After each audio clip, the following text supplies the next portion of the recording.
Hi, this is a video all about circles today, chapter 8 circles. We're going to start out by just doing the basics on the circles. We'll start with just the parts of the circle, which if you look at these three pictures up at the top here, the diameter is just the distance across the circle through the center. The radius is halfway across the circle, and the circumference is the distance around the circle. Anytime you take the circumference and divide by the diameter, you get a figure called pi, which I think you're familiar with. 3.14 is the abbreviated version of pi, but we're going to ask you to use the pi key on your calculator to solve. The circumference of a circle's formula is just pi times the diameter, and the area formula is just pi times the radius squared. So if I do a quick couple examples of areas and circumferences for just basic circles, we'll start with these two quick examples here. The first example, the radius is 7.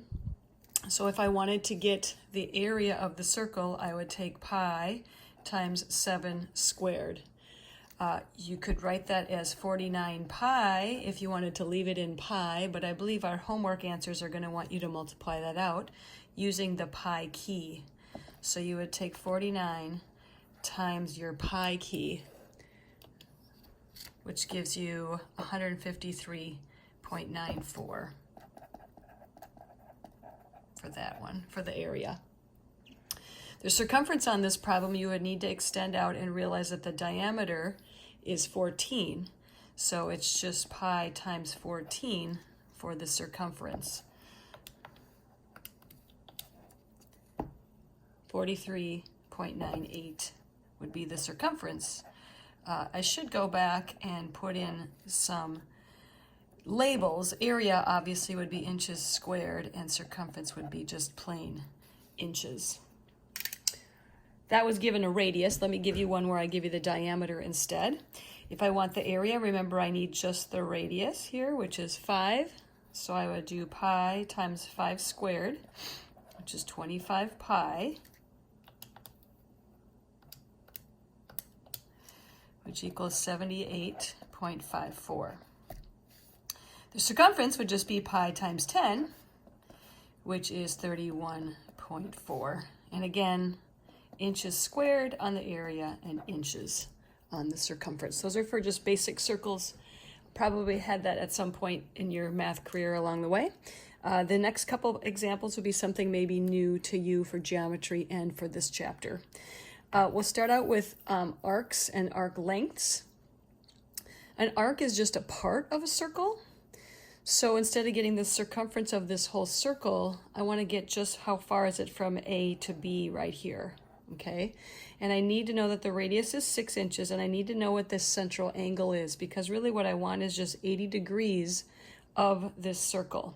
So you have a couple ways to solve this. You could do the whole circle first, which is going to be pi times 12. That's what it is all the way across the diameter, pi times 12. And then the part of the circle I want is 80 3/60ths. I can times it like that. If that's confusing, you're just going to times these three numbers on top and then divide by 360. That's one way to go. So we'll try that.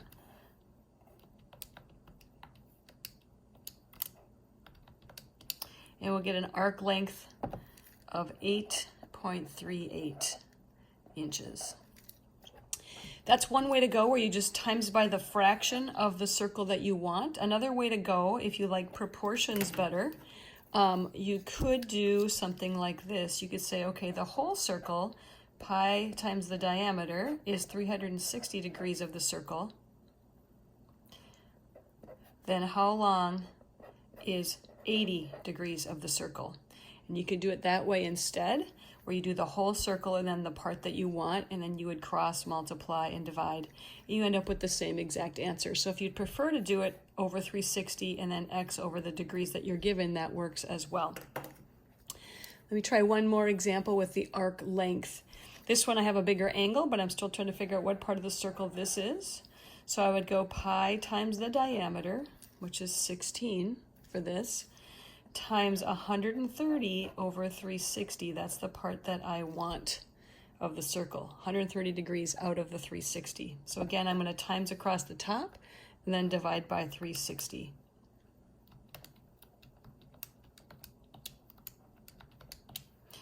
And for this one, I would get 18.15 inches.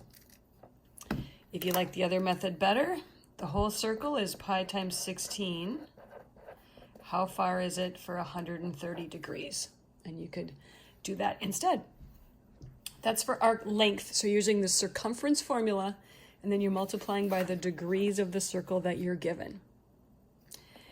Lastly, I'm going to switch up to sectors, which is the area instead of the circumference. So instead of pi times diameter, now we're going to use pi r squared. So sector is just what I'd call a piece of the pie. I want the area for this little piece right there, okay? So the radius, is 12 inches, and the degrees there is 50. So I want to know what's the area of the circle just for that part.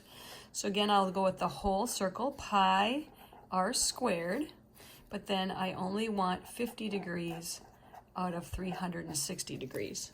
That's how much I want. So I'm going to times across the top again. Don't forget to square that, and then divide by 360. So if I go pi times 12 times 12 times 50 divided by 360, the area for that little sector there is 62.83 inches squared.